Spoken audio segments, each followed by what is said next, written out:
Hello, family. How's everyone doing today? I hope everyone is doing well today. Let's talk about it, family. Let's talk about the new update in Shanquella Robinson's case. Let's also talk about the new update in Afeni's case, Muhammed. And we also want to do a discussion about the Township as well. And let's talk about the new update regarding Tiffany Henyard. Yes, y'all already know. We got a lot of tea in here today, family. Y'all already know what we have to do for the ones in the back. This video is under fair use. Copyright disclaimer under Section 107 of Copyright Acts in 1976. Allowance is made for fair use for purposes such as criticism, comment, news reporting, teaching, scholarship, and research. Fair use is a use permitted by copyright statute that might otherwise be infringing. Non-profit, educational, and personal use tips the balance in favor of fair use. Yes, fair use. All rights and credits go directly to its rightful owner. This video is purely for fair use, opinion, and entertainment. Enjoy. And we also want to add that everything in this video is alleged. Yes. Yes, and I want to give a shout out to everyone. Thank y'all so much for your outpouring of support. Just thank the Knowledge family. Sending hugs, love to you all. Thank you, thank you, thank you. I couldn't ask for a better Knowledge family. When I say y'all was pouring out a lot of love to me, y'all really was. And I just wanted to start off acknowledging that. Thank you all so much. Now, let's get back to what we do best. Y'all already know. Yes, report on all of the tea. So, shout out to our awesome moderators. Shout out to the chat.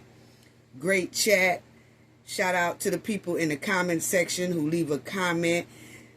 Shout out to the new subscribers. Thank y'all so much. And to the old subscribers as well. Thank you to the viewers as well. Thank you to the replay gang. Thank you so much to the replay family. Yes, I'm going to start saying the replay family. Thank y'all so much for the replay clicks. Please hit the like button before y'all leave out. Like, share, and subscribe, please. Yes, please subscribe to the channel if you haven't already. Let's get right on into it, family, because Shanquella Robinson's mother, she did a statement that she sent into the news last week. And she actually sent a message to Dejanay Jackson. Yes, this one right here, that was the main cause of Shanquella Robinson's demise. So Shanquella's mother did send a statement out to Dejanay Jackson. Yes. And I'm so glad she did, first of all. I'm so glad that she's staying on top of it. She's not letting Cowboy 6 slide in any type of way. So Shanquella Robinson's mother, this is what she said, quote, you see here it says, mother of Shanquella Robinson responds to Dejanay little smart filing to the court saying, oh, well, you know, they passed the statute of limitation, so this should be thrown out. Yes, it's already past the statute of limitation. And besides, I changed my name. My name is no longer Dejanay Jackson. It's Amani Green. Well, we don't care nothing about your new name, okay? It's still the same person. And evidently, Shanquella's mother don't care nothing about it either, because she sent a message to Dejanay Jackson. Girl, we ain't studying no Amani Green. You got about 15 aliases, and all of them is the same person. You. So, what's the big deal? But after Dejanay Jackson heard my video, She then went and ran and got her a lawyer because she realized she effed up by saying that most likely she is going to be held accountable, her and her friends, okay? But the thing is when she went and got that lawyer, family, she threw herself in deeper quicksand by saying, self-defense. Self-defense? Well, then that means that you really did put hands on Shanquella. See, everybody was questioning it. Not the Knowledge family. We didn't question it at all. We already knew it was Dejanay because she would have came out and said, nah, y'all got me all wrong. That was not me. She would have cleared herself from jump. But she didn't. So we knew it was Dejanay Fishstick Jackson, okay? Now, she threw herself deeper in that quicksand by saying self-defense. Well, Shanquella's mother must have been sitting back listening to Dejanay coming out with all these trifling excuses, so she decided to finally say something. And this is what she said, okay? Quote, family, she says, Dejanay Jackson. Yeah, she called her Dejanay Jackson, not no Imani. Anyway, quote, Shanquella's mother said, Dejanay Jackson suddenly had a name change, was trying to be evasive in her tactics. There was several attempts to reach Imani Green.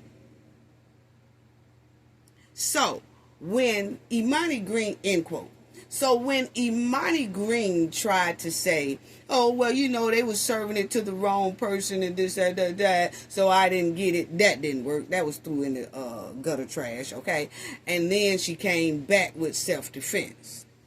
But what Shanquella's mother is saying is that Dejanay's sudden name change was an evasive tactic to try not to be held accountable. And her mother seen straight through it. Shanquella's mother seen straight through it, just like we did. And we broke it down. So, Dejanay, you will be held accountable, even if the other 5 don't. You already admitted that you put hands on Shanquella and so-called self-defense. That's all we needed right there. But family, basically, Shanquella's mother sent that message to Dejanay to let her know that she is doing a failed evasive tactic to try to get out of accountability. And I'm going to tell you right now, you could tell the way Shanquella's mother said it, that she don't give a damn how much Dejanay changed her name to Imani Green, a demonic fish stick green. The point is, it's still the same person. Yes, you can change your name 4 and 5 more times. It's still you. The point is, all these name changes, Dejanay, you are still the same person while you're using all these bootleg aliases, so that you don't have to be held accountable for deleting Shanquella Robinson. Now, Shanquella's mother's response was brief, but it was basically to let Dejanay know her trifling excuse that she filed in court. It's basically gutter trash and will not work. Basically. And her mother sent a message to the Cowboy 6 as well, because you could tell when she said these evasive tactics. She's talking about Dejanay, but the other 5 tried that evasive tactics too, by saying, y'all don't need to be worried about this in the United States. Just send the case back over there to Mexico, knowing they really don't want it to go back to Mexico, because if they did, they would have never fled Mexico. Make it make sense. So they all trying it. And Shanquella's mother just had to make that brief statement to let them know, I see y'all. I see the evasive tactics. I see the demonic souls inside y'all. I see what you did to my daughter. Y'all could tell how Cowboy 6 are acting right now. You can tell they are evil as hell. It has not went anywhere. It's not going to go anywhere. These 6 are steady being evil with demonic, evasive tactics. They did the same thing to Shanquella down there in Cabo, Mexico. Wow. But Shanquella's mother basically told Cabo 6 that, she knows that they are trying to run from accountability regarding her daughter, Shanquella Robinson's brutal demise. But she will continue to push to revoke that devilish membership card they all holding with each other, so that her daughter can get the justice that she well so deserves. That's basically what her mother said. Yes.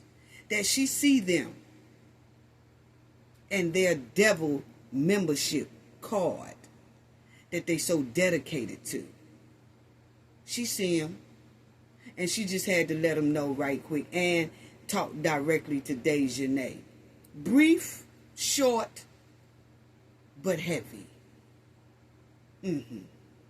So, we don't care nothing about your name, Dejanay, and I just had to let y'all, hear what Shanquella's mother said. She put it in a statement, but the news, they just said this right here. They didn't show Shanquella Robinson's mother. They didn't show her statement on there. They just put this out on the 24th, as y'all see the date, that they did talk to her mother. So they probably talked to her over the phone or something like that. But they just relayed to us what her mother said. Okay? And it says that the mother of Shanquella Robinson is responding to a court filed by one of the Cabo 6 members, which was Dejanay Jackson. And she said what I just told y'all she said, okay?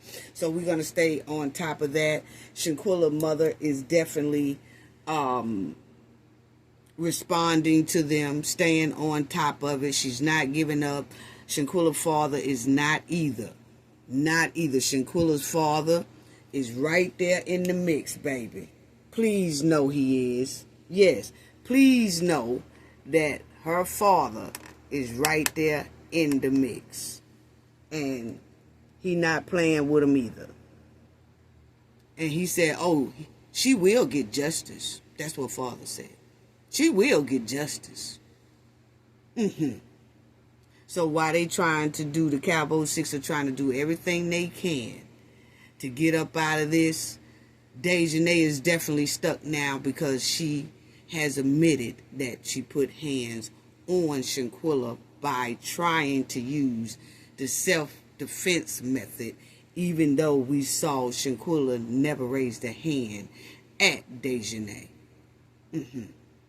So whatever happened before the video clicked on, we gives not one damn. We really don't. We looking at when she was brutally tore up when that video clicked on. Because obviously before the video clicked on, Shanquella was standing up and she was trying to get out of the exits of the room so she don't get attacked. But the Cabo 6 had all exits to the room blocked where Shanquella couldn't get out. So we saw Shanquella standing at the beginning of that video, and then we saw her limp before the video ended. So Dejanay, you will be held accountable. Anyway, move on. Now, family, I want to talk about this right quick because I was supposed to talk about this last week, and I want y'all to stick with me and hang in there because we were supposed to talk about this last week, but then we had to take care of a whole lot of BS, and it kind of, we wasn't able to do what we do best, and that's report. But thank y'all for y'all patience on that. But check this out, family. This chick right here, right? She worked at the McDonald's in Michigan. So we're going to talk about this little female backyard Chucky. Yeah, because see, she the one that is fascinated with the Chucky doll. She actually wants to be Chucky. I'm going to show y'all all that in a minute. I'm going to let y'all hear some of her personality flip-flops and all that type of stuff as well. But check this out. She worked at McDonald's in Michigan. And this is the manager that worked at McDonald's. Okay? So the little female Chucky worked in McDonald's too. Now, what she did was, she came, this one right here, she'll go to work, and evidently, this one right here wasn't performing at her best, and so the manager was sending her home a lot. And so she would get mad when the manager sent her home, and then she would get on her TikTok or her social media or her Instagram or whatever, and she would go on these rants, family. I'm going to let y'all hear it. She was going on rants before she took her manager's life, okay? Now, stay with me, family. So what she did was, she went to work one day, and the manager, her and the manager got into it again, and the manager sent her home. When the manager sent her home, little female Chucky here, and I call her that because she calls herself that. You could see it. I'm gonna show it to y'all, okay? So it ain't like, I call people backyard Barbies and all that stuff. No, she's a backyard Chucky. She the one that always have filters on that looks like Chucky. So that's her. Okay? Now, the female Chucky told the manager, "Oh, I'll be back. I'll be back." So she leaves her place of work, go for a little while somewhere and think about she's mad. She's mad. And then she comes back with a hoodie on and tried to disguise herself. And she came in through the back door with a weapon, with a long poke item, and started poking the manager.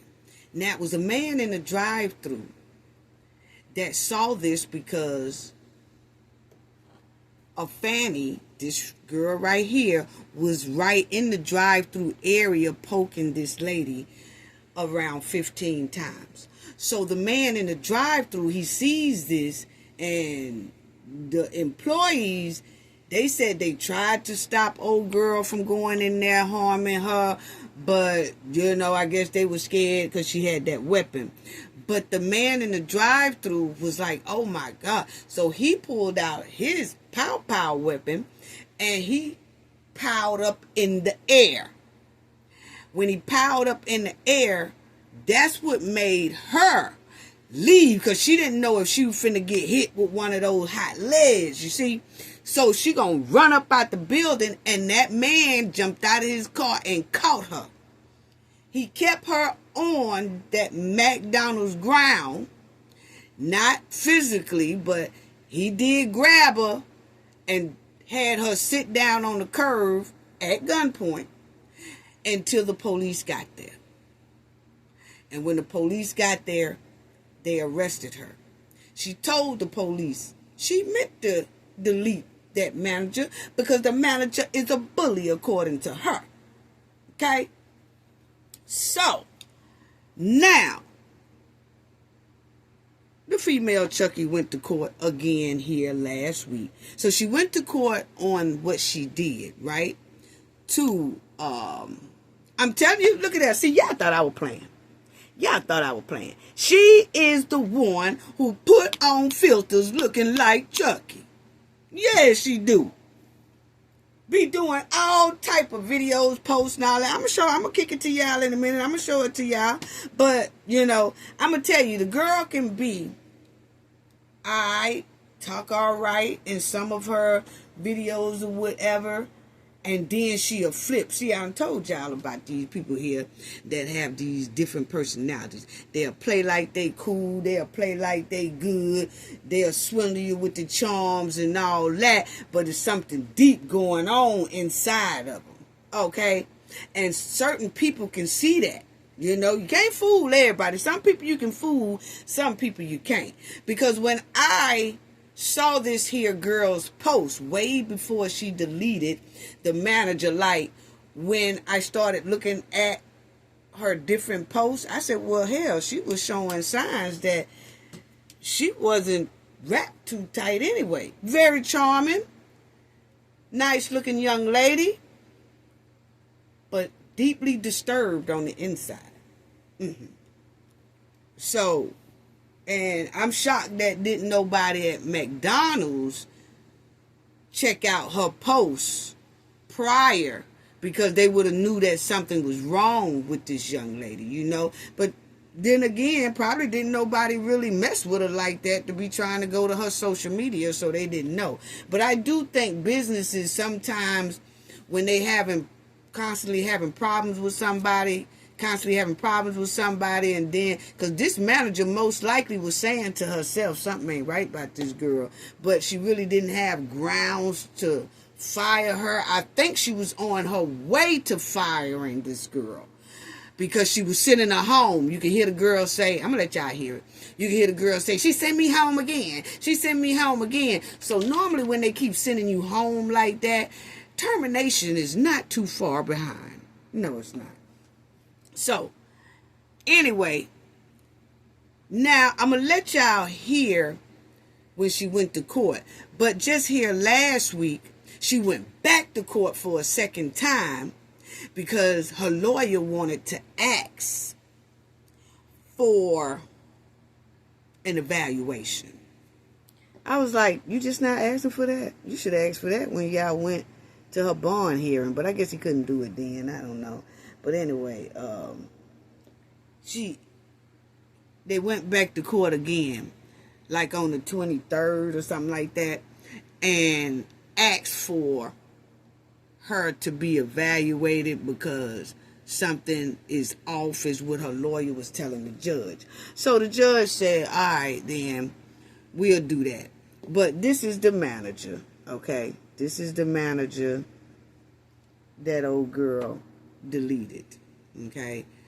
And her name is Afeni Muhammed. That's the one who deleted the young lady. Now, you know, I think that manager seen signs, but just, I don't know. She just kept sending her home and stuff. And I got a lot to say about that in a minute. But as y'all will see, it says McDonald's manager, her funeral will be paid by the McDonald's owner. So the McDonald's owner said that he will pay for her funeral. Probably have already done that by now. But I want to give y'all an update on this, but I'm just giving y'all the back history because some people might not know about this story. Some people probably already know about this story. But Afeni had another court date this past week, and that's when her lawyer was saying, you know, Judge, can you give us a little bit more time so she can get evaluated? Then we can come back for like a preliminary hearing. You know, so the judge said, all right, and the judge went on ahead. And now Afeni was in the background shaking her head. She don't want no mental evaluation, you know what I'm saying? But the lawyer requested it anyway, and the judge said, yeah, we can do that. So, but as y'all will see, I told y'all about how the story went and how she did it. Her and the manager, they saying, was involved in an argument right before it happened, and then the manager sent, which the manager name is Miss Harris, she had sent Muhammad home early, okay? And that's when, you know, she was like, I'll be back or whatever. But hey, Afeni admitted to the detective that she had intended to delete Harris. Okay? Wow. Okay? And they said that that poke weapon was longer than 3 inches, according to authorities. So that's considered a dangerous weapon. Okay? And she did come through the back entrance with a hooded mask over her face. Okay, and that's how she did it. Now, her arraignment. I told y'all about the customer who got her. I just went through it right quick. But they said she poked the lady in more than 15 times, right at 15 times. Okay, now, Judge Caitlin, okay, she is the one that Afeni had to go to court and face. Now, I want y'all to listen that she was in court July the 11th. This is the first time. Okay, I'm just catching y'all up. Now, listen to this girl's record, because this girl had poked someone before but got off lightly. You see what I'm saying? That's what I'm saying about some people, that they are violent. They'll get into a whole bunch of fights, mess, and all that, and then they kind of get off easy, and then when they get into something somewhere else and then hurt somebody, all the signs was there that this person was dangerous. But they're getting off light. And this is what happened with Afeni. She had poked somebody before in Virginia, and she got off kind of light on that. And then she moved her butt to Michigan and poked this manager till the manager fell to her demise. Wow. So, check out, because they call her, y'all will see right here that she was carrying a dangerous weapon with unlawful intent and being a habitual offender. Second offense. Means she's a repeat offender. And you have people who are repeat offenders who do stuff, then they get off light. Do stuff, then they get off light. Do stuff, get off light. Then all of a sudden they do something real terrible. But all the signs was there. See, it's a difference when somebody get into something and then they don't get into nothing probably years and years later. But when you have somebody that just constantly gets into stuff, it's something wrong. And this lady here clearly had that in her background. Now, check out what the judge said about the little female Chucky. So let's check out what she says. 709. Hold on, family. Please raise your right hand. Do you swear that the information being provided is true and accurate to the best of your information knowledge? Now, this is when she was in court the first time for her bond hearing. Oh, and her bond is high. Afeni Muhammed, please set forth a factual basis for the warrant request. Yes, Your Honor. 71025 McDonald's employee Afeni Muhammed stabbed McDonald's manager Jeffrey Harris multiple times with a kitchen knife at the McDonald's restaurant in 179219 Mile. Harris was not armed at the time and died of her injuries. Prior to the stabbing, Muhammad was sent home by Harris for not performing her work duties and told Harris, "I'll be back." Muhammad was arrested on scene and the knife was recovered. Muhammad admitted that she intended to kill Harris and stated that after she was sent home, she drove to a nearby park, decided to come back and stab Harris with a knife she had inside of her vehicle. Now you heard him say, that's the detective telling the judge everything that happened that he have on the statement. You hear him say that Afeni was told to go home. She told the manager, "I'll be back." But then she went to a nearby park, sat there for a minute, I guess got agitated up, and then came back. Okay? When Muhammad returned to stab Harris, she entered the back entrance with a hood mask over her face in an attempt to conceal her identity and attempted to flee the scene after the stabbing and was stopped by an armed customer. And the requested charges are murder in the first degree, count 2, dangerous weapon, carrying with unlawful intent, and there's a habitual second notice offense. Is that correct? That is correct, Your Honor. Now, check out what the judge give her. Just briefly, my client is 26 years old, doesn't live in the great city at this point. My client is a high school graduate. In fact, is actually taking some online classes for college for a physical therapy degree. There are some disturbing facts in this particular matter, but there are facts that haven't been brought out yet, and my client is extremely anxious to have those facts brought to light during the pendency of this case. Now, that's Afeni's lawyer, okay? That's her lawyer talking, saying that his client is a good person. She's taking online college courses. She's almost through with it, so they trying to get her bail so that she can continue her online classes. What? The manager can't continue her management job, so he cares nothing about her online college. No.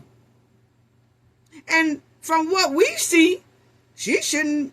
Online college? Where's she gonna be working at? Oh, family, y'all wait till y'all hear what she says about another job she was working at. Y'all will be shocked to hear what this woman here says. See, that's why I say you got to watch some people. Man, you got to listen to what people say. This girl here is off the chain, but I'm going to let y'all hear. But first, let's finish hearing about what his lawyer trying to big her up like she the biggest thing since sliced cheese. No, she's not. She was in an extremely abusive relationship that was not only mental but physical. That involved alcohol issues, which is where the habitual second stems from, and her prior record. My client is a helpful person. She's a giving person. She's actually is credited with saving a life because a 60-year-old who has skin cancer. She may go to the doctor to find out that that's exactly what it was. That person is doing extremely well right now. Okay, so y'all might not can understand him, but y'all will be able to hear what that judge say when she give her this her bond, hearing what she says about giving her bond. But anyway, her lawyer just said she is a real nice person who really cares for people, and she cares about people so much till one time she saw somebody and they had like a bump or something on them, and she said you might want to go get that checked out because that looked like it could be cancerous. And when that person went to check it out, sure enough, that's what it was, and the person was able to catch it and do their treatments and get better. So she is an awesome girl when it comes to taking care of people, and she take care of people for a living. Y'all wait till y'all hear what else she says she do for a living and how she talked about it. But let's finish hearing about what this lawyer said. He really ain't talking about nothing if you ask me. I understand the facts that have been laid out today in the legal warrant. That man ain't talking about that. I really don't want to hear what he got to say, family. I'm trying to go on what the judge say.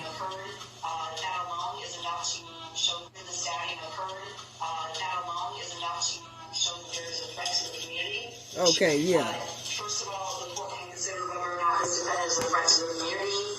She entered a public building with other individuals, other employees that were present. She produced a weapon that was a knife longer than 3 inches, and she stabbed the victim multiple times, up to possibly as many as 15 times, eventually causing her death.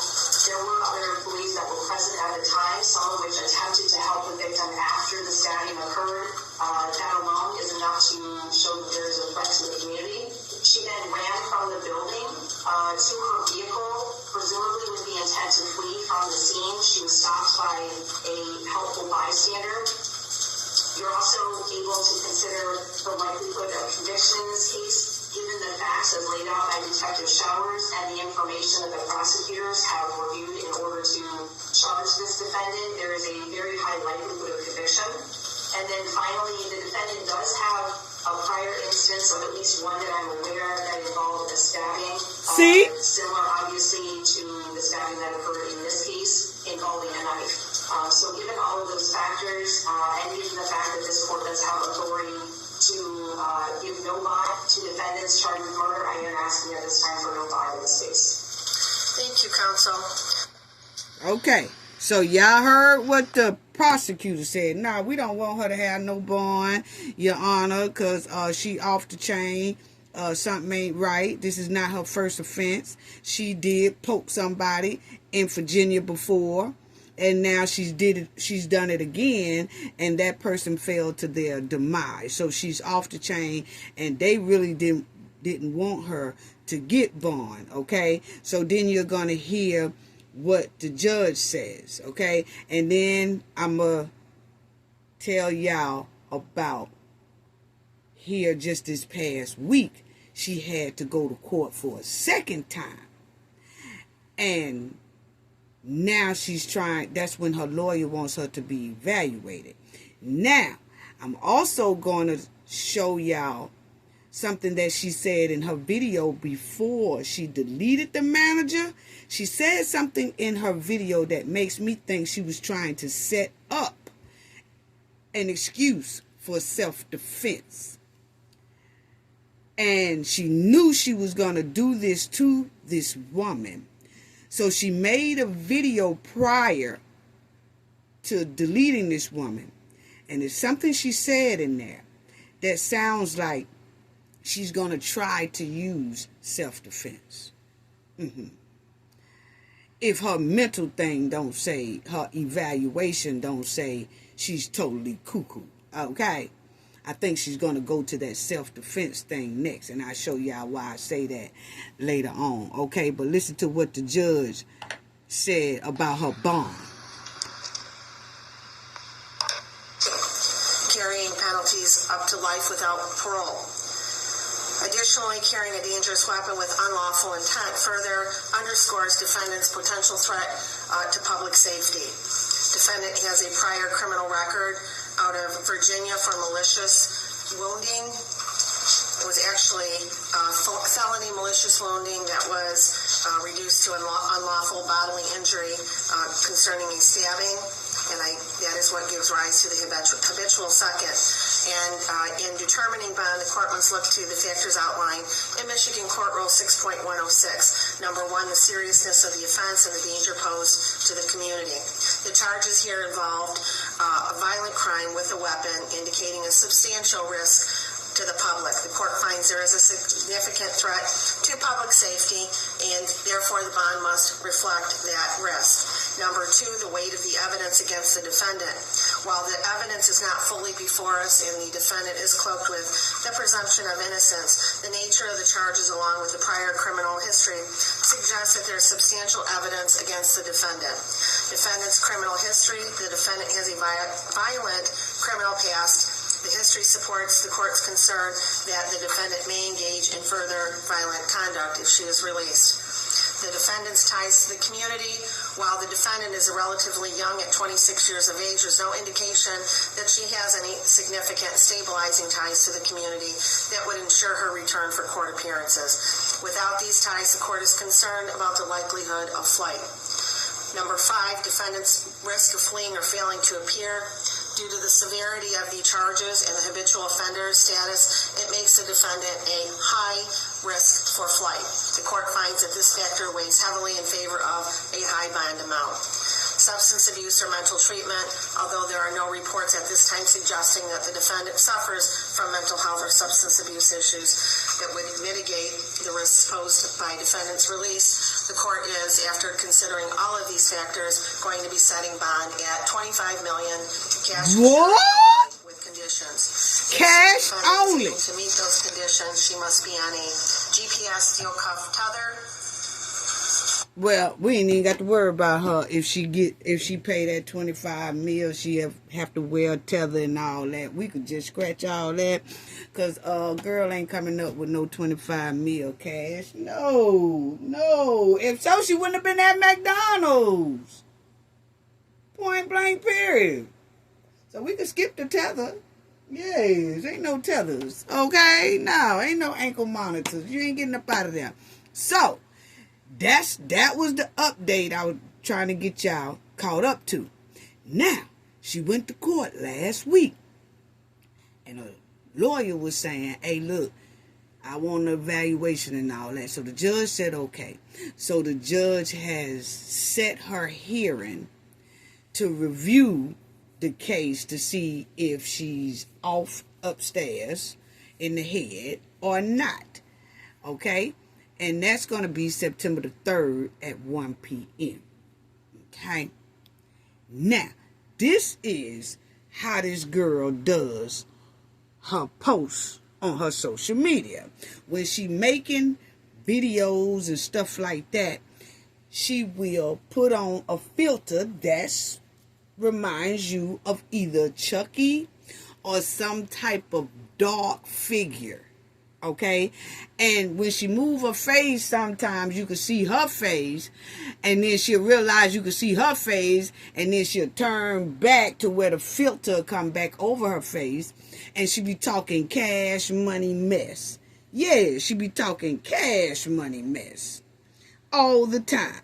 So, check out some of these pictures. Now, this is her at McDonald's, done set up her phone, and she is doing like a TikTok video in the stock room, getting some things, I guess, that a manager or somebody told her to get, or they ran out of something. So she runs back to the stock room, but while she's supposed to be getting whatever it is she's supposed to be getting, she sets up her phone and do a TikTok video or Instagram video, a short one, styling and profiling with her shades and stuff on, twirling around, going up on the shelf and doing stuff, looking at the camera. Then she'll smile, drop her smile, smile, drop her smile. She in the doggone stock room just goofing off. That's why she was getting sent home. She was goofing off the whole time. Yes. In there goofing off on the job. Then wonder why she keeps sending me home. She keeps sending me home. I'm tired of her sending me home. That's all she kept saying. So, now, I'm going to show y'all. I'm going to let y'all hear what she was saying about the manager sending her home. What is that? Seems like she gets on my nerve. She just gets on my nerves. She keeps sending me home, and I'm tired of her sending me home. Okay, 709.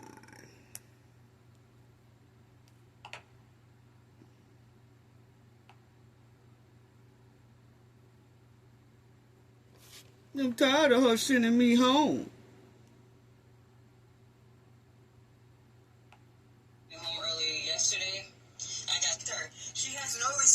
Like, seriously, man, I got shit. I got home early yesterday.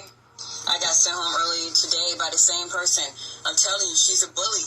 This shit isn't funny. She needs to understand that just because she's a mother and got children doesn't mean that she can come in the store, you know, disrespecting people, talking to them like everybody's beneath her. She has no respect. Like, seriously, man, I got shit I gotta take care of. And she keeps sending me home early. It's not funny.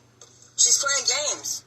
And then all day, throughout the day, Okay, now, this is this little Chucky is in the car with her McDonald's hat on. You see them same shades that she was goofing off back there in the stock room, trying to do a TikTok video, showing out. Them folks was probably busy as hell. Damn, where the bags at? She ain't came back with the bags yet. No, she ain't came back with the bags yet. Manager most likely went back there and saw her twisting and twirling around there, playing on TikTok, told her to go home. Now she mad like the manager is wrong. And there's some people who feel like this chick is justified in what she's done, because some people say, oh yeah, managers do be taking it too far and talking to you like they, you know, like you're a kid and all that. Okay, well, that's what HR is for. Call HR or call your corporate. But poking somebody is not it. And it just shows you how many disturbed people are out here. Because it's a lot of people throughout this United States that says, hey, I don't fault her one bit. I done been around a manager who always think they a bully and they running the show and they running the store. Well, they titles say manager. And if you don't like how they are managing, contact your HR. That's what the number's for. Contact your corporate. That's what they for.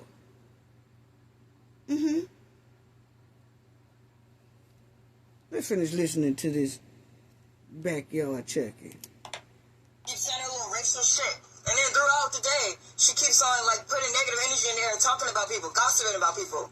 It's not funny, man. That shit gonna have to stop. She's a bully. She brings a lot of negative energy in there. She always panic when there's a lot going on. And then she try to manipulate that and make it seem like we ain't doing something right. But we are working really hard and doing great. It's just the fact that she panicked. And I caught her a few times making a mistake. This girl says they be working hard. Now, the rest of them probably do be working hard. But she said, we be working hard doing great. I can't tell. Not according to this. If you call this working hard doing a TikTok video, shashaying all over the stock room and carrying on, that is not great work, ma'am. It's really not. Continue. And she trying to hurry up and play it off. You know, nobody's perfect. It's fucking McDonald's. It happens. You know what I mean? Like, sometimes, like, somebody might get confused. So it gets busy, yeah. But she needs to stop playing like she don't be making mistakes. So all the animosity and shit that she keep putting in the air and stuff, that trying to tell me I'm always snapping on people. No, that's false. No, I don't snap on people. I don't go in there doing that. I tell her, no, I make peace. That's what I'm doing. What? So all that negative... Hold on. Stop the press. She said, the manager said that she's always hostile starting message. She said, no, not me. I make peace. We can't tell you make peace when you done poke somebody almost 15 times up in that store, but you make peace? Is that what you call making peace? No, that's not true. I make peace in there. Baby, we don't want your peace. No, your pieces don't turn out right. I'm sorry. It don't turn out right. Continue. Energy that she's bringing in there and trying to manipulate it, no, that's going to stop. All that negative shit she's saying about, her personal life. This girl off the chain, family. Wrongfully treated today at work. I was literally physically tapped on a lot of times. My name kept getting called. Now, listen. Now, y'all seen how she was all hyped at first, right? Now, this is what we just heard is what she was saying before she went back there and did that to that manager, okay? Now, these are videos that she does just on her spare time when she gets off of work. We looked at different videos of hers, and they are so dark and demonic. So she gets on her social media time and time again, and this is how she talks. This is how she acts. And in here, you will see her and hear her. This is her on this video that y'all about to hear. You could then hear her voice turn dark. And then she was like, I was sent home and I don't like it when I'm sent home. That's how she was talking, family. Check it out. This is her. I was doing a great job. I kept getting sabotaged, tempted, so my button can get pressed and I can go out of character. So although I went out of character, all I could say was stop talking to me. That's all I could say. Stop talking to me. And to walk into my space is still bothering me. And I said, get away from me. Please get out of my space if you don't mind. I can't talk right now. And you still continue to touch me. That made me very unhappy. Because since they decided to bully me, let the universe show them what's next. Wow. Wow. So you hear her say, if they keep messing with me, I'm going to have to show them what the universe have next. The girl is disturbed. Okay? And when her lawyer said, hey, she needs an evaluation or whatever, she back there in the courtroom chained up. They got all the chains on her. Rightfully so, because she a danger to the people inside the jail as well, in my opinion. But she had the nerve to be back there shaking her head. No, she don't want no evaluation. Now, check out some more what this girl said. Now, these are all videos that she's done in the past that you could tell something wasn't right with this woman before she even deleted the manager. And that manager has 6 kids. So now 6 kids that's without a mother because of this person who has a prior record of being violent. I had to talk to my neighbor Wayne again and like clear up everything with him because how I said how like he always look at me a certain way or something. And now on here, this is another video, family, that she's saying that she has a neighbor named Wayne or whatever guy, and that she's living with the guy because she don't have anywhere to go. And the exchange for her staying there is she have to do certain things, okay? Y'all know what I'm talking about. And she's saying, I'm tired of it, and I'm this, and I'm that. But, you know, maybe this is true. Maybe it's not. I can't say she's telling a tale. But what I can say, she told a big lie when she says she goes into McDonald's and make peace. That she's the one that make peace when she clearly is a disturbance because she poked somebody almost 15 times. So see, if I can't believe what she said then, it's hard for me to believe what she says in stories because of her actions and the way she says things. So this is her talking about the guy that's letting her stay in his home because she don't have anywhere to stay. And he's trying to basically take advantage of her. Okay, this is what she said. I'm just showing y'all all these different things that this girl had going on before she poked this manager. I told him that, like, I don't want to have sex. I told him that, you know, sometimes he would give me something to eat or something if I didn't make anyone on Instacart. But I told him, like, I don't want him thinking that that I owe him that just because he do that for me sometimes. I want him to think that I owe him sex. After I told him that, it's like he's been crying and crying and telling me he think I use him. Dismissing everything that I do for him and did for him. Dismissing the fact that he had this condition that he'd been going through for a long time and nobody can help him. But me, I helped him get through it. And I cook. And this girl got a heavy accent too. Where is she from? It don't sound like the United States accent. I'm just going off of the accent. Very good with accents. Doesn't sound right. Anyway. You know, I have a lot of money, but I still make money at work. But, you know, I don't have a car right now. I'm still working to get in a car. And he feels like I owe him sex. And now he's mad and crying and trying to make me feel guilty. I'm going to be okay. But I should have known. I'm playing my peaceful music so I don't have to listen to you doing this and you're interrupting my music call on my phone. Please leave me alone. You told me you never ignored me. Stop Okay, here the girl just started screaming and turned around in circles, and because the man said, well, you said you would never ignore me. You can hear somebody say that. And then she, leave me alone. She just going off, okay? She's spinning in circles, acting like, I don't know, just erotic, okay? She's just off, unhinged, okay? And so she's doing all this on her thing. So check it out. I'm gonna get past that point because that girl there's just off the chain. Now let me go back to this.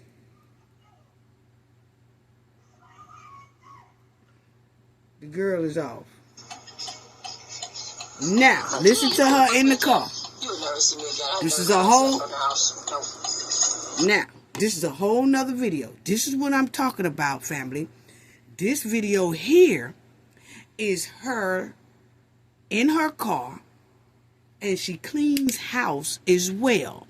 So she must have her name on a list where if people want their house to be clean, they can call her. Okay? Now, this is alongside of her working at McDonald's, right? Because maybe she wasn't getting that many hours at McDonald's, and we see why, according to just that little clip of her doing TikTok videos all up in stock rooms and stuff in the McDonald's joint. Now, she does clean houses, given. Now, listen to what she says after she leaves these people's house. She says, I won't be coming back to y'all house no more. Now, this is a person who's supposed to be cleaning the house. Think about, family, that this, what she's going to say, y'all going to hear her say some things about this house she just got through cleaning. Think about if this type of person was inside of your house and you didn't even know that that was this type of person. Even the house that she just cleaned, those people most likely didn't even know that this girl was thinking the way she was thinking while she's inside their house.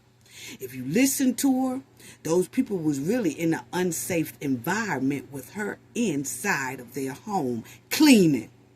Check it out what she says about the house she just cleaned. You can book me if you want to. I would not press accept because I ain't doing it. Get somebody else clean your fucking house. You ought to be ashamed of yourself because your house looks fucking filthy. And I know you're telling me you gotta have surgery soon or whatever, but it still ain't no fucking excuse why you can't clean piss off the fucking toilet. Like that shit pissed me off. Wow. It's a disappointment to know that these fucking adults don't know how to clean their fucking houses. But these be the main people that be trying to think they running something and thinking they bossing people around. Now, think about it. She just said that the people's house that she cleaned is going into surgery. So that means that that person probably cannot do things for themselves because they have to have this surgery to try to get back right. So that's probably why they hired a person to clean their house, and she is on that list, so she went to the house. Okay? So even with her saying, I know that you got to do surgery or just got out of surgery, but it still don't mean that you can't clean your effing house. What? Well, why are you there then, ma'am?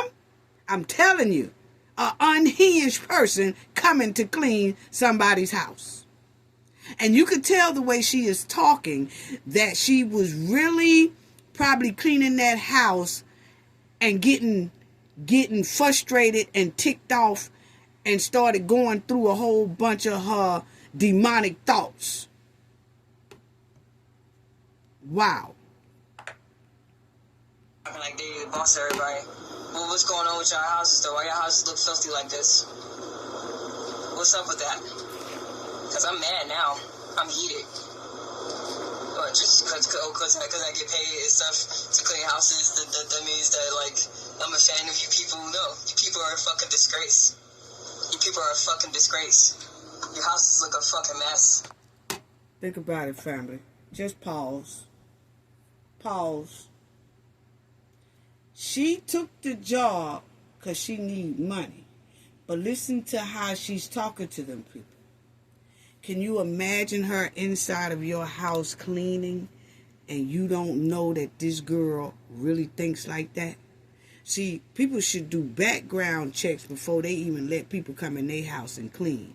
And maybe she got her name on a list that the people think, well, hell, the agency she worked for should have did a background check. They thinking that the people that's coming to their house is legit. So they don't have to do a background check. But this is the type of person that's inside of these people's house. She could have did something to those people. You can hear how she's talking. She said, I'm mad. I'm mad. She was mad inside them people's house. And she could have snapped. Just like she did on that manager. How do you live with yourself? Why are you even selling Barbies? Barbies are magical and beautiful and clean. What you selling Barbies for? Have a bunch of Barbies and shit, but your house don't look like a Barbie house. What's up with that? I'm telling you, the girl look like Chucky. And she always got her hair like that. Especially when I go to fucking houses and people be sitting on their fucking sofa just chilling and shit, watching TV and talking about a bunch of nothing. Why the fuck you don't got time to clean your fucking house? You just being lazy. Why is you over there, ma'am? Why is you over there? You the one said you wanted a clean house. Then you gonna call them lazy. After what we seen you doing at McDonald's, chilling in the stock room, making TikTok videos. Who really lazy? At least you told us that these people here said something about they got to go into surgery, so at least they got an excuse. What's yours for being lazy? Yeah, some people really can't, but some people can. Because there have been houses I've been to that people can fucking clean their own house. They're just being lazy. No, I ain't your fucking maid, and you will never see me again. Good. And then she laughed. Now, then she laughed. After she said all that about them people, she said, what? I'm telling y'all, this backyard Chucky is something awful. When we looked at this background of different videos she's done, the signs was clearly there.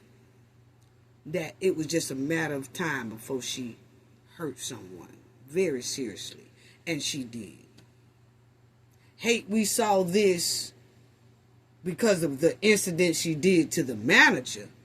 But man, if I had some type of one of her videos had ran across me a long time ago, and then I seen her in that McDonald's outfit she doing videos in, then talking about cleaning house, honey, we would have been rolled her bumper so people will be aware.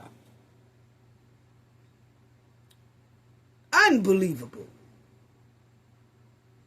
And only 26 years old.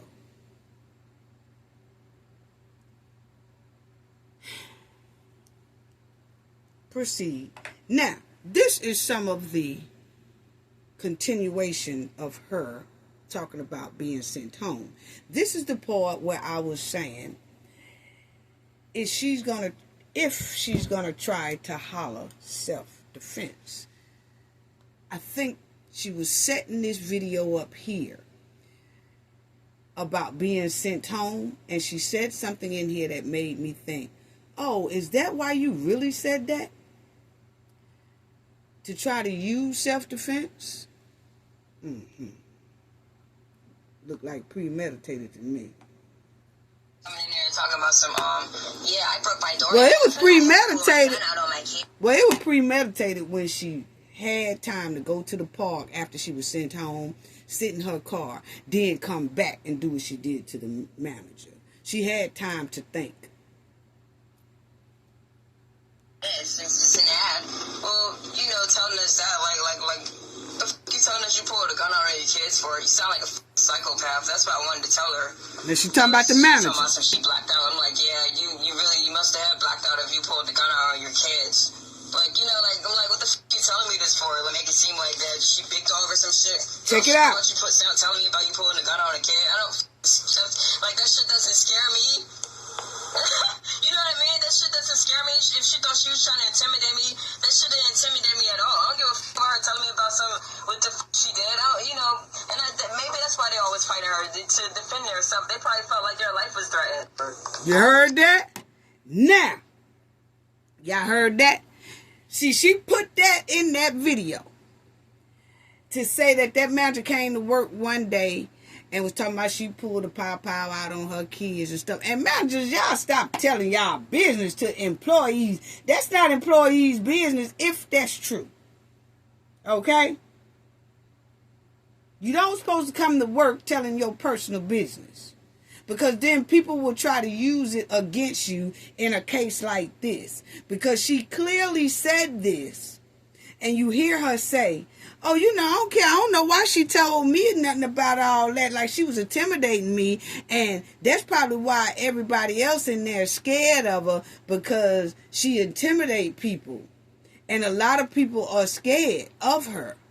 So see, now she's trying to make it like the manager is a threat. And the manager came to her telling her some things about a pow weapon that she had towards her kids. And that now she is trying to make an excuse as if, hey, I had said I had said before I did that this woman was trying to intimidate me. And she told me a story that's intimidating. So I was fearing for my life. I think she's going to try to use that as a self-defense. That she was scared of this woman. That's why I said, people, please stop telling your business at work. Your co-workers are not your friends for real. Wow. They'll try to use anything they can to jump up the ladder before you and all that. Some of them will, some of them won't. But you got to watch it. And you can't be too friendly with your workers if you are a manager or something in a position of leadership like that, and you're running a store or running something, and you have employees that have to come to you for everything because you are the head of that branch. And when you be friendly with them sometimes, it can mess you up because now they looking for special favors. And if you don't give it to them, all hell break loose. So you try to keep everything on a professional level. So I think she's going to try to holler self-defense. I really do. I really do. And that's why I put that in that title like that. Oh, girl knew what she was doing. Now, see, they saying that she kind of crazy, but as you see, she could talk with sense sometimes. And she's trying to set up some things. That's what it was given to me. Now, nice looking young lady, but off, okay? She has Chucky fetishes that she loves to put filters on that resembles Chucky or a monster or a demonic soul. Okay? As y'all will see right here, she had, right before this happened, y'all could see her smiling in one of her videos. This is before it happened. Y'all will see right here is a sharp object. I'm wondering if that's what she used to poke this lady. Because she was doing a video right here showing that object, I say about a week or two before that happened. And then she said, I ain't gonna take this to work today. But evidently she keeps it in her car.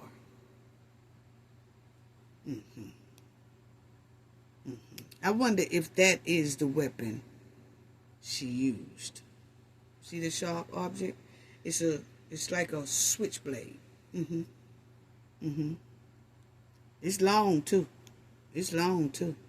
She was swinging it in the air. Swinging it in the air. This is another one. This woman is clearly unhinged. Two personalities. Be nice 1 minute, charming 1 minute, all that, and then flip on you the next. And I just feel like managers, y'all need to pay close attention to your employees, family. Yeah, people need to pay close attention to their family members and see how their behavior is, and maybe you can help them before they get to a level like this: stress, depression, something going on upstairs, something, you know. Keep an eye on your family members, and especially if you're working in a environment where a lot of people is working and stuff, you know, just be aware and keep your eyes out, because some people can show you signs of they okay one minute and the next minute they totally unhinged. Or you can see some things that something ain't right about this one, you know. But anyway, she always did stuff like this on the TikTok. She always have masks and things like that on. That's her again. Like I said, she nice looking young lady, but totally something is going on upstairs. That's her.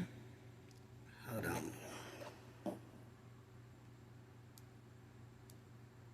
Hold on, family. Hold on. Yeah. Totally unhinged. This girl is totally unhinged. To me. To me. Yeah. Very much so.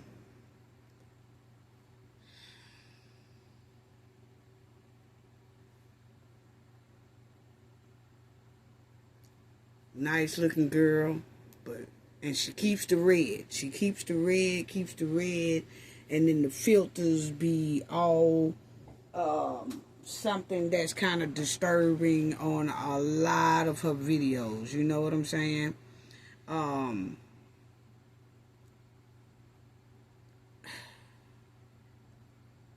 She should have, I don't know. I know they said the manager kept sending her home. But you got to keep sending somebody home like that. Should write them up or do something. You know, very unhinged.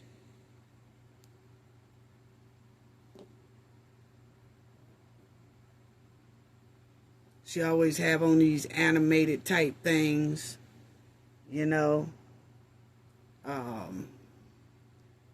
Just giving y'all a little slide of how she was. Now here, she would do a video holding a water bottle in the palm of her hand in one of her videos, and she'll be talking to the water and telling the people on her TikTok or whatever she see the particles and she see this and she's able to see that. The girl was demonic, okay? Very wicked. See her holding the water bottle there. This is when she was running around in a circle screaming, hollering, yelling about the man. Now here, this girl here put on her social media, she's showing her walking with the deceased bird, and she's carrying the bird to a fence, and then she put the bird down by the fence and walk off. Okay? It was given that she was going to be doing this to someone. This was probably like a month or 3 weeks prior to her doing that to the manager. Okay? She also wants to be a hip-hop rapper. Okay? So she has a video that she's rapping on it, and it didn't make sense at all. Totally confused. Now here, y'all would see she's eating an apple in her regular face. And then she realized that her filter is not on like it should be. And she moves her face so her Chucky filter can come on. See? She got the apple in her hand. And she's talking crazy there. Yeah. Then you'll see it. She'll move her face again. The filter will come off. Then she'll turn her face back over. The filter is back on. Okay? She got a Chucky filter on. Okay.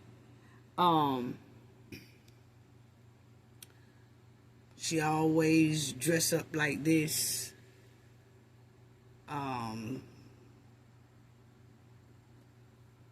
Wow. That's another video that she have her Chucky filter on. She's obsessed with it. This is another one where she put a demonic type figure on and be talking, and it'll come off every once in a while. You'll see her face, and then she'll turn her face back, and it's almost like she gets mad when the filter comes off her face. Just weird. Just weird.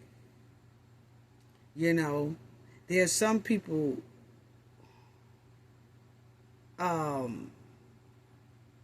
just have dark energy. You know, dark energy. And the sad part is some people out here, like I said earlier, that are agreeing with what this young lady here did. And my thing is, this is my opinion. I feel some people who are uplifting what this chick here did to that manager, and they siding with this chick's dark energy, and you have to watch those type of people real close as well. If I'm around some people and they are agreeing on what this chick did, they all have the right to their own opinion. I have no problem with that. They have that right to have that opinion. I also have a right to distance myself from someone who thinks this type of behavior is okay. And, you know, and yes, I know managers can ride people a lot, you know, hey, do this, get that, do this, do that, you know, they doing that. Managers have a lot on their plate as well, schedules and making sure things are ran right, because if not, corporate will come down on them, or they might lose their job, so then they pass it down to their employees. Some managers can manage very well. Some managers manage poorly. But that's when you have to contact your HR, contact your corporate, and speak to someone about it. And if that company seems to ignore employees' cry about a manager, then it's basically my opinion, myself, I would just find another place of employment. You know? But people who side with this, I have the right to distance myself from that type of person. Because they basically telling me that they have this type of same dark, demonic energy too. That's just my opinion. And people have a right to have dark energy and demonic energy behavior. You know, that's their right. But it's also my right to evaluate that person's dark energy and distance myself. That's just my right, you know? Wow.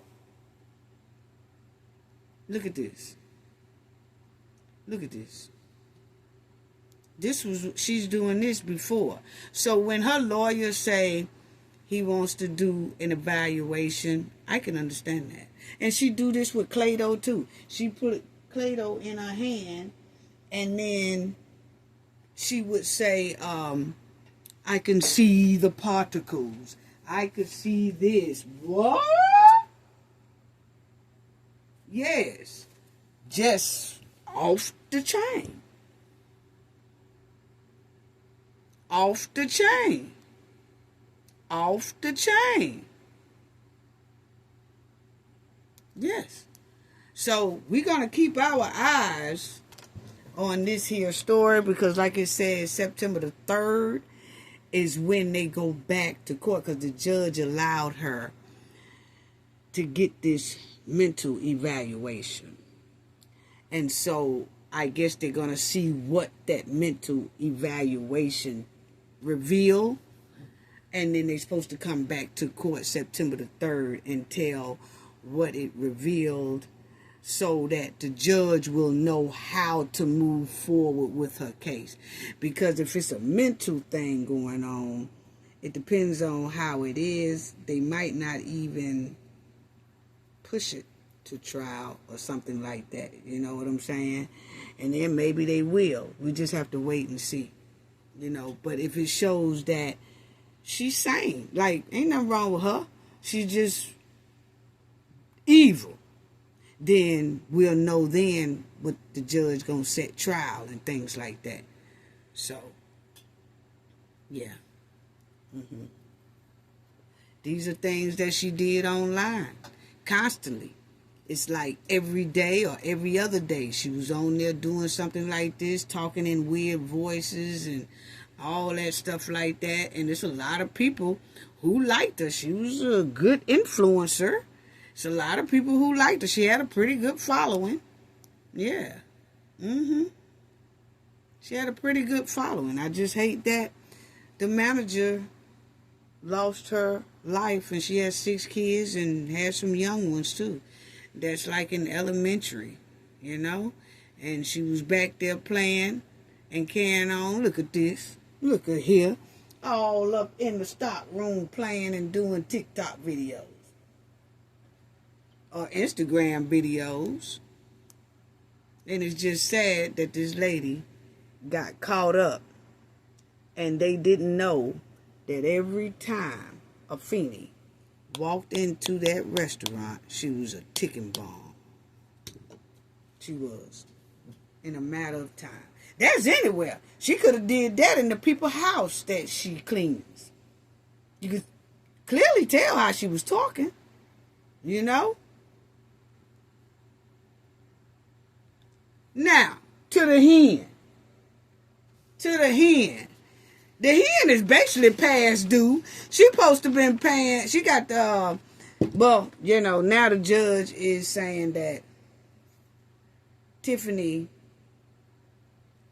most likely will have to pay the watchdogs for attorney fees for all this time that the watchdogs were taking her back and forth to court.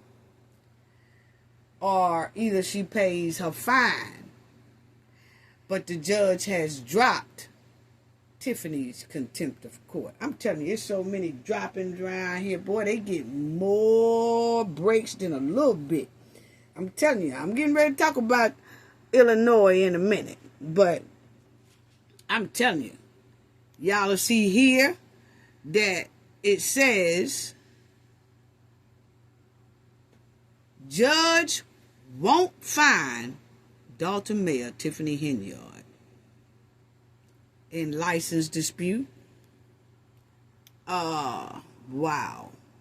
Then you'll see former Dalton Mayor Tiffany Henyard released from contempt and fines in FOIA lawsuit. Wow. Wow. After several weeks of back and forth between attorneys, a Cook County judge Thursday, this past week, released former Dalton Mayor Tiffany Henyard from fines, from contempt of court, basically.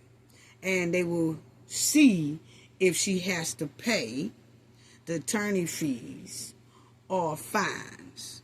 And if she do have to pay it, most likely it will have to come out of the village account. Wow. So if she have to pay it, that means she's past due, because the judge dropped the contempt. So at the point she dropped it, Tiffany most likely owes from the time she first got contempt up until the time the judge dropped the contempt. Okay, which is probably thousands and thousands of dollars, which is not most likely going to come out of Tiffany's pocket. It's most likely going to have to come out of the village pocket, because Tiffany was working up under the village when the lawsuit was dropped on her. That's how come Tiffany didn't give a damn when people were suing her. Oh, I get sued all the time. I get sued all the time. She knew it. Now, if Tiffany get a fresh lawsuit after she has been out of the mayor seat. Say if something happens between the time she left the village in the future, that would lean on her pocket. But everything that these lawsuits are having on it, Tiffany was a mayor at that time. So they still basically falls on the village of Thornton and the taxpayers of Thornton's bank account. Yeah. They clearly said it in the article as well. Totally disturbing. Yep. While the contempt charges was dropped, Thornton may have to pay fines or attorney fees to the watchdog for FOIA violations. You see what it says? Thornton may have to pay it, not Tiffany. Wow. Her trifling actions and conduct as a supervisor and a mayor are still affecting the taxpayers of Thornton and the township. Even with Tiffany out of office, all her lawsuits that's against her for her gutter trash behavior still gonna fall on the taxpayers of Thornton Township and still gonna fall on the taxpayers of the village of Thornton. Wow. And she knew that. She knew her trifling behavior would continue to drain the township and the village financially. That's why she didn't give a damn about those lawsuits that was being dropped on her. She didn't give a damn. That's why she didn't. So I just wanted to update y'all on that right there. I know I got a lot of tea up in here today. We had to get back on track, family. We had to get back on track. But yes, Tiffany, trifling behavior is still affecting the village and the township. And I'm telling you, we're forking out that money, because if she have to pay, if attorney fees have to be paid back to the watchdogs, and if fines have to be paid, all that's coming out of the village bank account, which is in the red anyway, negative. And it's really don't know where the township financial status is, because that's staying hush hush. Oh, we finna talk about it. That's staying hush hush too. So you really don't know. And if you're banking on Robert Hunt, I can't really, my opinion, I can't trust nothing Robert Hunt say. Because he's shaky and flaky on his numbers. $400 cake, $1,800 cake. I can't, no. They need a good audit, you know, and if they not willing to do the audit, they say the audit costs too much, so well be it. But Tiffany dunked on the taxpayers, steady dunking on the taxpayers, and she ain't even there. Wow. Move on.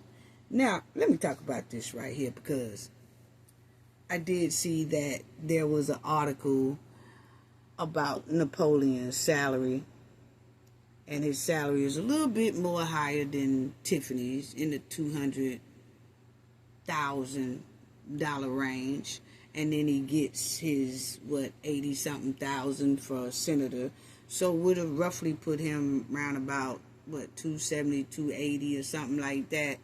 Probably more than that. But let's talk about it, because Napoleon said something when he was confronted by a news anchor, and he said something that kind of caught my attention.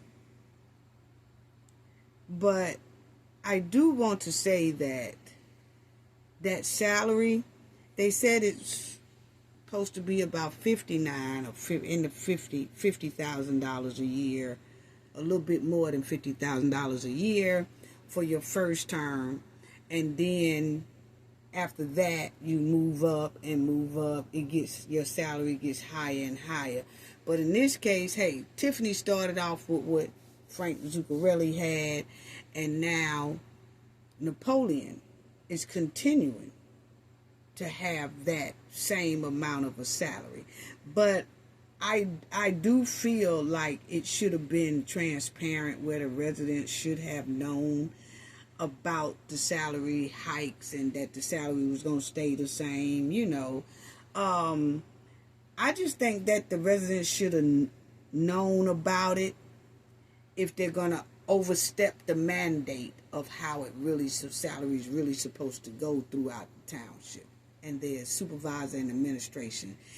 If you're going to hike it up, I do think that the residents should have known about it, because, hey, it's their money that's paying for the salaries, And when you do it that way and kind of let the community know, it shows that you're being a little fair and you're being transparent with the residents. But they said that they had to find out through FOIA requests. And they said Mr. Paul Roberts in the article, it says FOIA docs reveal six-figure salaries at Thornton Township. And they did say that Mr. Paul Roberts in this article had requests for the FOIA so he could see what everybody, so they could see what everybody is making. And then voila, now you see. So it has, I just think that, they should have told the residents that way, because the residents has been duped and dogged so much by Tiffany, till you want to try to build the trust factor back. And I think that would have been a great step to try to build the trust factor, regardless if the salary was high or not. Just tell them.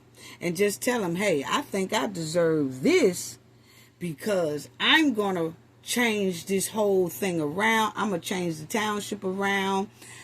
I'm going to bring a hell of a lot of more things to the township.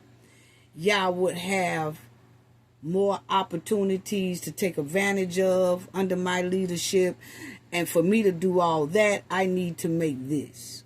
I think that should have been said, But that's just my opinion,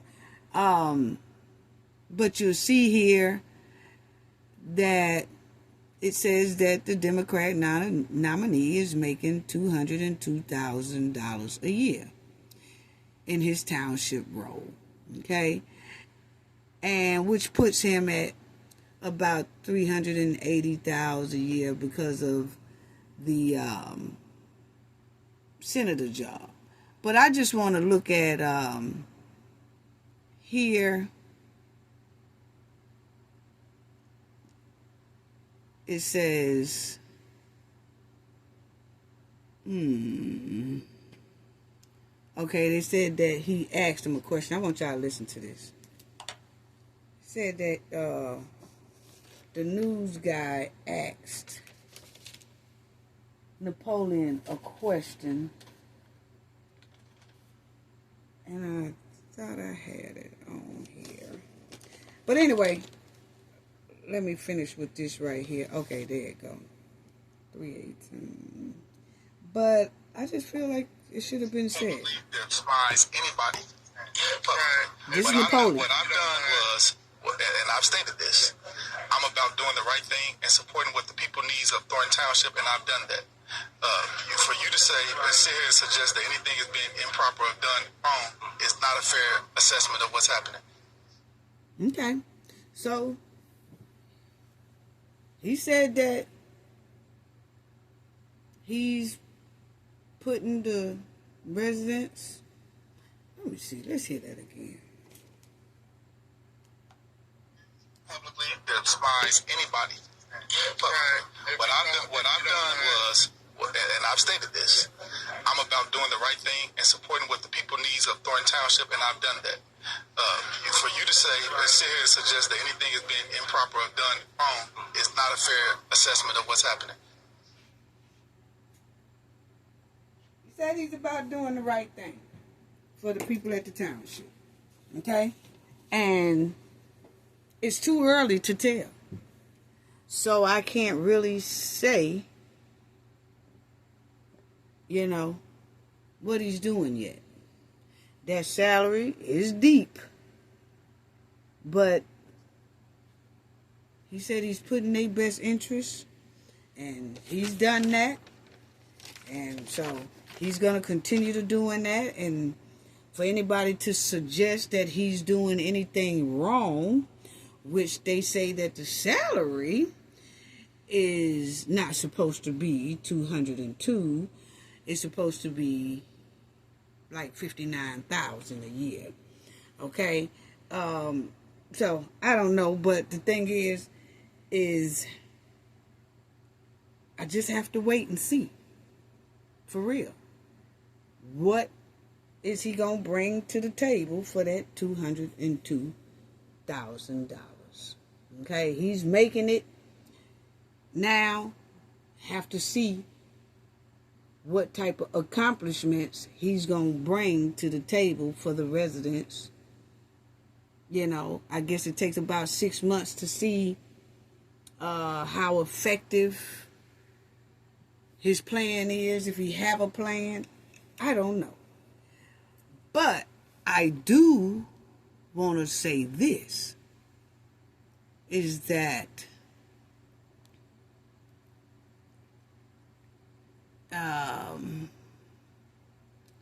it says according to the salary for the first time supervisor is $57,000. So he's supposed to be making $57,000, but he's making $202,000. Okay? And as you see here, in addition to serving as Thornton Township supervisor, Harris has that $89,000 for his senator position. Okay? State legislator, national conference, state legislator, whatever. Okay? And then you have where you have some people that's making a lot more. Supervisors were paid more than $100,000 to the greatest number. Okay, well, okay. I want to show some other ones too, because they had some other salaries up in here. Tiffany was making $224,000 a year. Okay. You'll see here that Thornton Township is paying Carla. They paying her $102,000 a year for her position. And her position does not appear on the Thornton website. And her exact job duties are unknown. So this woman here is making $102,000, and she ain't even on the Thornton Township website, and don't nobody really know what her job position is. Okay? Then you have annual salaries for Thornton Township trustee Mary Avant and Valerie Stubbs. They are making $14,000. Okay? And the Byron, they making $14,000. This pay rate also violates the salary schedule. As first-term trustees, Avant, Stubbs, and Stanley should earn $11,195. So they're supposed to be earning $11,000, but they're making $14,000, according to Mr. Paul Roberts' FOIA request that he sent in, and then they replied to him back. But at least I can say they replied to him back, because Tiffany, she wouldn't reply to no FOIA. So I have to say, even though people don't like the salary that the supervisor and the trustees are making, we have to say that they answered the FOIA. Okay? So they did that. That's better than Tiffany. So far. On that end. Then, you have to just give credit where credit is due, because might not like what we seen on the FOIA, but the point is they answered the FOIA. They didn't ignore it. Well, according to the article, they didn't ignore it, because we looking at it and reading it. Now, you'll see Robert Hunt, not a member of the board, but a holdover from the Henyard and Zuccarelli administration, earns an annual salary of $116,000. In recent requests for information about the township tentative budget, Hunt referred to the questions to the clerk. So see, Hunt is still dipping and dodging and hiding from questions and about them financial numbers that he just throwed up there at people, okay? I call it a throw up because I haven't seen anything that backs up Robert Hunt numbers. And the only thing that will bag up Robert Hunt numbers is an audit. Point blank period. Until then, Robert Hunt, me, I don't believe nothing the man say. Nope, not at all.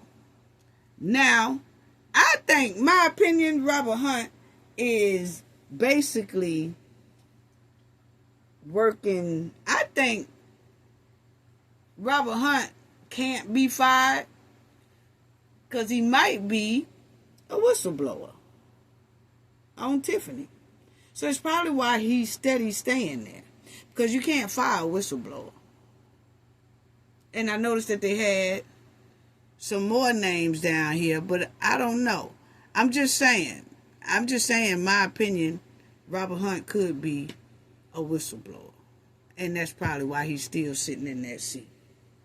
Ain't worth a damn. He's just occupying a seat, basically, my opinion. And then you'll see that the Nesbitt makes $17,000, okay, in her role as a clerk and Township FOIA officer, according to the document she sent.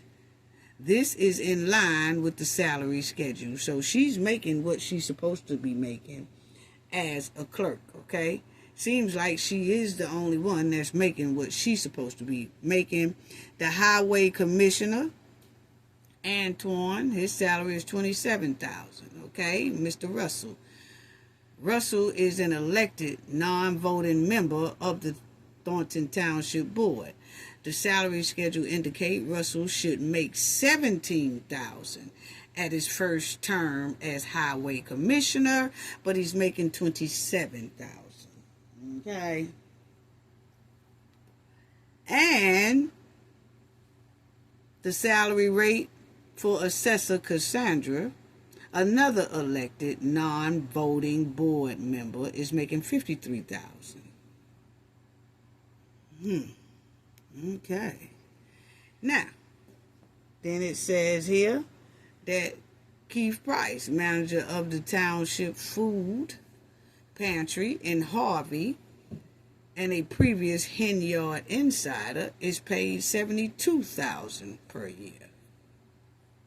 A public hearing regarding the budget for the Thornton Township General Funds, well, they already had that and they questioned it or whatever. I don't think they got any answers on that right there. But like I said, Napoleon did make that statement, and he says he's doing things for the best interest of the residents, and that he don't like anyone insinuating that he's doing anything wrong. Okay? So, me, myself, I know the salaries are high, and it should have went and been discussed with the residents if the salaries was going to be overruled, on the actual way it's supposed to go. Because Tiffany and her administration violated the community trust so bad. And to the residents need a lot of communication, transparency, and trust on how their money is being used. That's not only at the township, that's at the village too, And me, I just feel like this.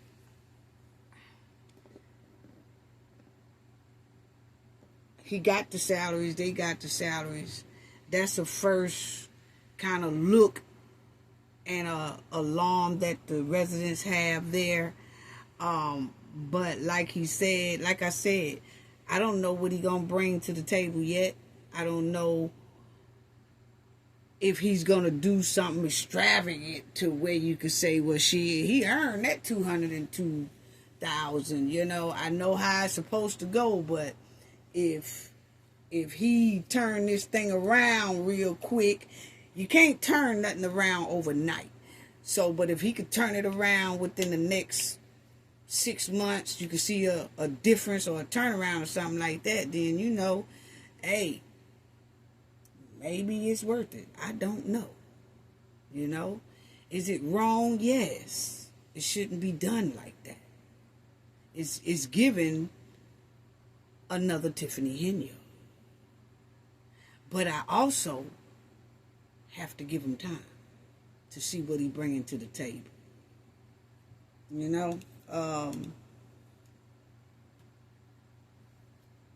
Have to give it a little bit more time to see what he bring to the table. And the reason why I say that, because it was so many people rooting for Napoleon. And hell, me was going off of the residents' enthusiasm about Napoleon, And when he came in, I was like, I saw he was a senator and all that. And I'm like, hey, you want Tiffany out of there. Then you have a person that's a senator who steps in to try to help get Tiffany out of there. And we hoping that he does 100% better job than Tiffany. But it's kind of starting off shaky and flaky. So I want to keep a watch on that Thornton Township situation for a little while longer before I say anything, because everybody was behind Napoleon at the township and at the village. Not only was the city officials or the village officials and the township officials behind Napoleon, they was behind him at the caucus. They was behind him, standing right there with him. So hell, the people on the outside like us, we see, okay, yeah, they rocking with him hard. So we was reporting on that as well. Well, now you say, he ain't right. So then I say, well, hell, was y'all judgment messed up too? So that's why I have to watch a little longer, because it's just not Napoleon, it don't seem like. Because it was a lot of people had Napoleon back. At that township officials and the village officials. But now that he's in there, everything is quiet except for the residents. The same people that was behind Napoleon has not given this. I'm talking about the officials now. Gonzalez, and then you had Jason and Kiana, and all them was behind Napoleon. Well, none of them have came up and gave an excuse on why Napoleon is making $202,000 or whatever a year. They're very quiet. But they was loud with Tiffany. But they're very quiet. So that makes me sit back a little longer. Now I have to watch everybody. Because it's not just Napoleon. Everybody want to put it on Napoleon. Napoleon has an administration behind him. So we have to give the trustees a chance too, because I noticed the trustees was quiet. They've been very quiet at the township. Now the residents are saying something about the salary, rightfully so. Rightfully so. You know? But my thing is, I'm not giving Napoleon a pass at all. But I'm watching the ones who was selling Napoleon to us and to the public and to the residents. You know, because when he stepped in there, you know, everybody was talking about Napoleon. And I also said myself that, hey, you got a senator coming in there, and that's, you know, he the one that can change things. But is it going to be for the better? Or is it going to be the same? That's the only question that I can't answer until I give Napoleon more time. And his trustees more time. To see if they're going to bring anything better within the next 6 months or so. Because they damn sure can't change the position that the township is in overnight. But as time go on, we'll be able to see. Yeah. So, I'm not riding Napoleon's bumper until I see more. And until I hear a little bit more from the residents, you know. So far, I do hear them talking about the salaries, you know. And I said what I feel about that.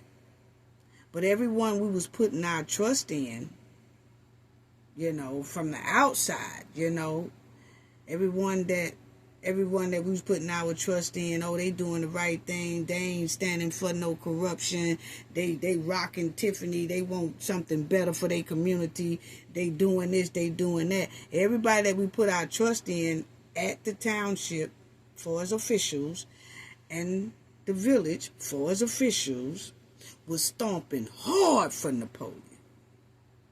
Thornton trustees, most of the residents, most of the township trustees, most of the township residents, they all was fighting hard to get Napoleon in that township seat. And some of us content creators, myself, followed suit, and I started backing Napoleon as well. Reporting the news, basically. You know? That's basically what we was doing. Reporting on it. You know? Can't back them because we don't do no voting or nothing like that over there. But we was reporting the news. You know? Didn't see Napoleon do a lot of campaigning. But there was officials out there campaigning for him. There were some residents out there campaigning for him. And so a lot of content creators was reporting on that. So we was watching and listening too, to the majority of the residents and the majority of the officials that was there. Now, we are smelling a little spoiled cabbage. We hope it don't start smelling like skunk meat. You know, and not all the residents at the township in Thornton was for Napoleon. Not all of them was. But a lot of them was. And so, the ones who was backing him and standing with him at the caucus and was down for the crown and stomping hard for him, they're quiet. And that's what makes me have to watch a little bit more. Yeah. They was pushing him to get in that seat.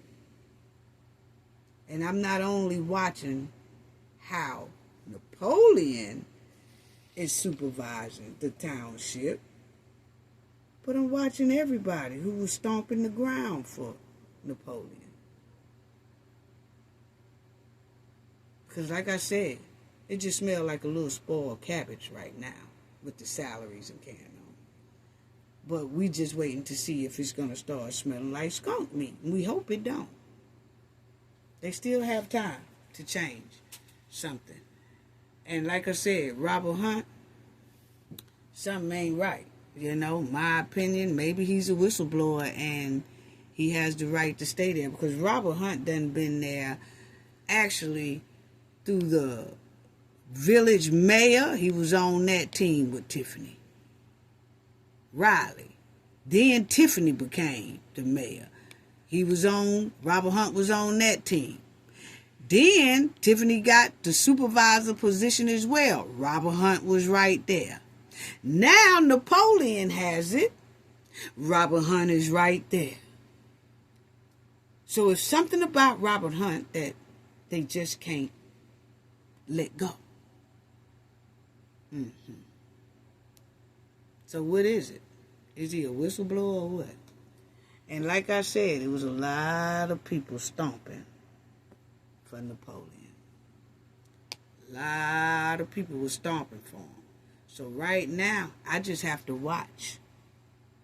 Because fool me once, but you won't fool me twice.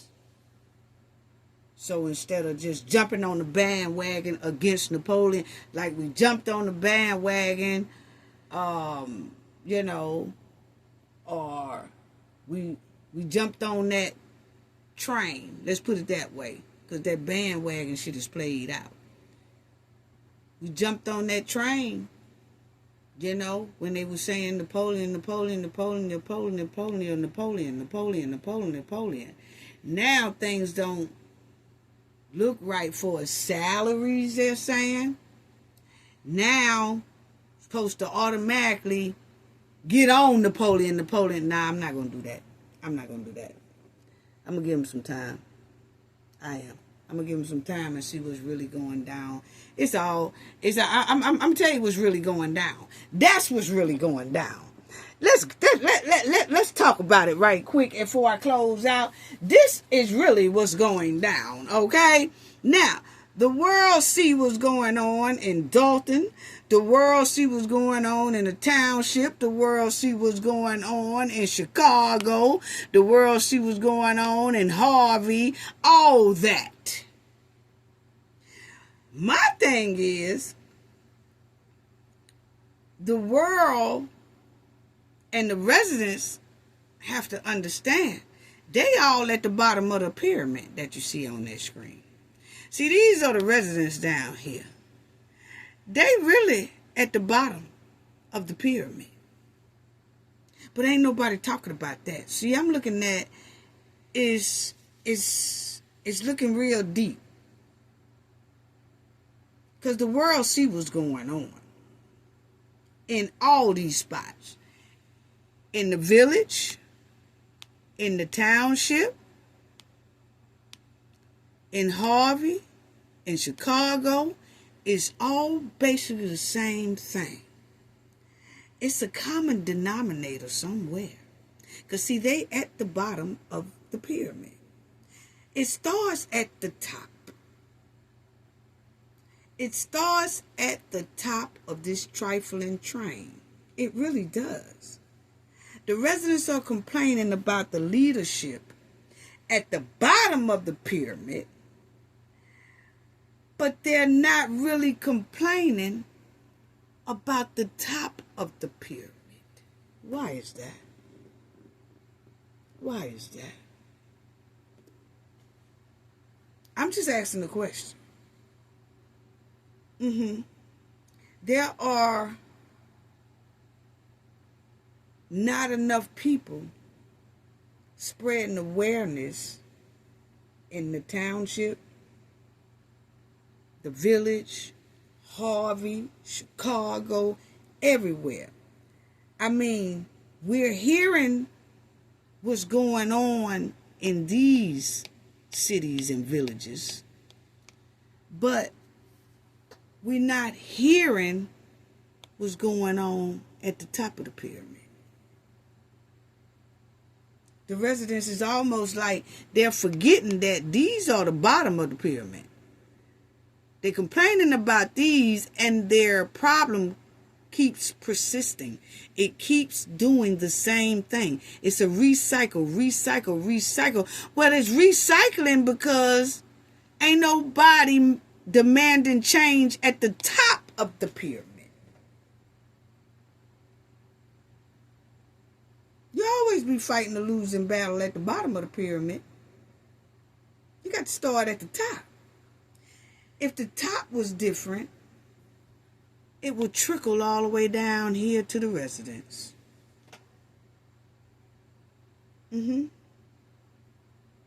It's the leadership that's neglecting the residents real hard around Illinois. It really is. I mean, think about it. It's a lot of mayors and their administration and supervisors and their administrations wouldn't be able to do what they are doing if the leadership at the top truly cared about the residents and truly cared about corruption in the state.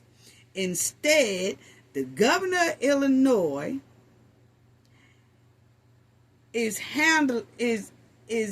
looking like he's turning a blind eye to the hardship of the residents in his own state. But he's giving speeches in other states. I'm going to show you. He just did a whole speech in North Carolina this here past week, while the residents of Illinois in different villages and different cities are just begging the world for help. Everybody's like, hey, we need everybody to, spread the word. We need everybody to spread the word about these here. We need everybody to spread the word and get the word out so it could be a difference. It could be a change. That's a losing battle. It starts up here. Spread the word on that. Y'all start pushing for that. And we can't really do it unless the residents do it. But they all focused on the bottom of the pyramid instead of really putting a lot of awareness at the top of the pyramid. And instead, the governor was in North Carolina talking to North Carolina about how he basically gonna run for a third term or something like that. But I'm saying, why you in North Carolina saying that and not in your own state? Yeah, And then it starts at the top of the pyramid because the leader, this one right here, and then you got the AG, and then you got the Cook County state attorney. They run the joint. But everybody keep talking about these down here. These up here can handle these if they really cared enough. And I'm going to tell you like this. The top of the pyramid, this what it say about Illinois, the leader. It says Illinois total outstanding debt is approximately $38.1 billion, including both principals and interest obligations. According to the Civic Federation, this figure presents a decrease of 13.5% or $5.9 billion since FY 2017, when the state total debt was $44 billion. So right now they $38.1 billion slap in the hole. Now, while Illinois is that far in the hole, Mr. Pritzker was in North Carolina this past week while these residents are crying about all this stuff going on. He was in a whole nother state doing a sales pitch. Listen. She is on the line. And Americans are wondering who's going to fight for them. Who? So North Carolina Democrats, I have a question. So he said Americans want to know who going to fight for them. So it sounds like he's probably trying to starting a sales pitch for president. I don't know. But my thing is, he said American is wondering who going to fight for them. No, sir. American is not wondering who going to fight for them. The state of Illinois residents are wondering who going to fight for them. I'm sorry. Ask Harvey. Ask Dalton. Ask the Township of Thornton. Ask all them. He is over in North Carolina saying this instead of over there in Harvey or over there at the Township or over there at the Village or over in Chicago talking that same stuff. He could be there talking that. Because the residents actually want to know just what he said. They really want to know that about his own state. Check it out. She's on the line. And Americans are wondering who's going to fight for them. Who? So North Carolina Democrats, I have a question for you. Are you ready for the fight? So he in North Carolina asking those people, are they ready for the fight? To get it popping. And he said the Democrats are having a really hard time right now. Why is that, sir? It's because some people are tired of the Democrats dunking on them. The Democrats have to do a lot better than what we have been seeing in different, not all of them, but different states and cities is move on. Anyway, that's what he was in North Carolina saying, okay? While his state is in $38.1 billion in debt, and Illinois is frequently cited as one of the most corrupt states in the United States. But he over there in North Carolina, though. Really? He's over there in North Carolina, though. Really? As y'all see, Illinois is frequently cited as one of the most corrupt states in the United States. While corruption convictions have declined nationally, Illinois, particularly Chicago and its surrounding areas, continue to experience a high rate of convictions per capita. The state has a history of high-profile political corruption cases, including those involving former governors and power figures. But he over there in North Carolina. There you go. He over there in North Carolina doing that speech. He speak to North Carolina Dems. But he ain't over there speaking to the Dems in Illinois.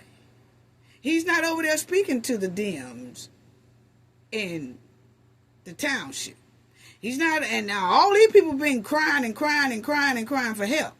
He's not over there talking to the Dems in the village of Dalton. He's not over there talking to the Dems in Chicago, the Township, Harvey, Dalton, none of that.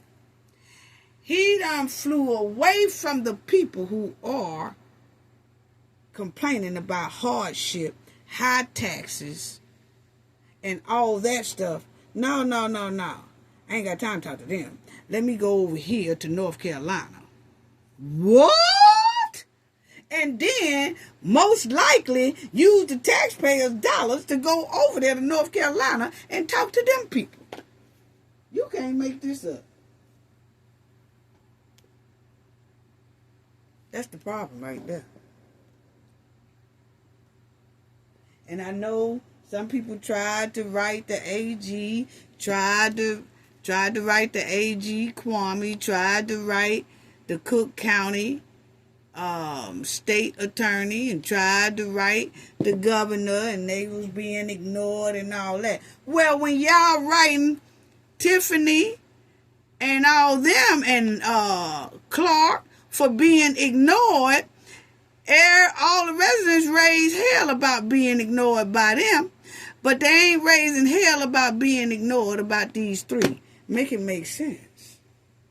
I mean, I'm just asking a question. I'm just asking a question. You know? He over there in North Carolina giving speeches. Instead of him tackling corruption in his own state, I just showed y'all the article. Instead of him attacking that $38.1 billion in deficit, and instead of him taking care of the complaints of the hardship, the bullying, the corruption and stuff that's going on in Harvey, that Tiffany was doing, and all that, he ain't studying that. Done turned the blind out of that. Wow. Amazing. Amazing. Amazing.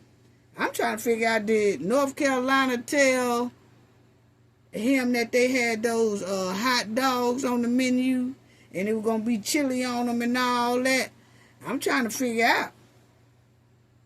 I told the residents last time that they over there in Thornton and Harvey and all that. I said, y'all might want to tell a man that y'all got some chili dogs down there. He's bound to come. I'm trying to figure out if that's what North Carolina had. Example, his state is labeled one of the most corrupt states in the United States, but he in North Carolina. His state has a $38.1 billion deficit, but he's in North Carolina instead of talking to his own people. Just chilling. I don't know. I'm just saying. The AG of Illinois see and hear what's going on, Kwame. He hear and see what's going on. People were sending him FOIAs. He never would hold Tiffany accountable and all that. Everybody turned a blind eye. Tiffany still sliding. You know what I'm saying? And then you got that state right here, the Cook County state attorney. She turned a blind eye. You got controllers turning a blind eye, basically. The governor turning a blind eye. So, if the top dogs turn the blind eye, ain't no sense of complaining about this right here, because this right here can't get any better unless the top pyramid gets better. Let that sink in. Gain knowledge to prevent blockage. Oh, my bad. I want to give a shout out to everybody who donated to the channel because I haven't been able to put that in there. Jerry K. Lipcomb, thank you so much for your generosity. Just Me Nene, thank you so much for your generosity. B.S. Troll Leisha, thank you so much for your generosity. Kevin Clausen, thank you so much for your generosity. Your favorite survivor, Vivian Allen, thank you so much for your generosity. Laura Ann Rock, thank you so much for your generosity. Donna Penton, thank you so much for your generosity. G. Portez, thank you so much for your generosity. Kevin Clausen again, thank you so much for your awesome donation and generosity. Shanita Landers, thank you so much for your generosity. Jim C., thank you so much for your generosity. Thank you all for your generous donation. Your donations are greatly appreciated. Sending loves and hugs to you all. Sending so much love and hugs to the Knowledge family. Gain knowledge to prevent blockage. And we all know what that means. The more you know, the harder it is for anybody to block y'all from your goals and success.